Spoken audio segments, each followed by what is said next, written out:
हसद दे विच सड़ के मर के अपनी शोहरत की खातर खाया साहब ते बहुतान ला रहे, उन्होंने बेटिया ते बहुतान ला रहे लानतिया हर जालिमा। ते हुण सुन मेरा चैलेंज, तू ते आदी हराम दी नस्ल सारी जेड़े तेरे रल गए ने बेशक ओ तेरे ही घरे अग बाल लवन।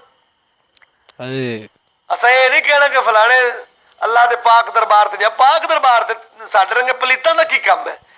जालिमा अग बाल, अग फैसला करेगी केड़ा पाक है ते केड़ा पलीत है, केड़ा झूठा है केड़ा सच्चा है। अग बाल ले,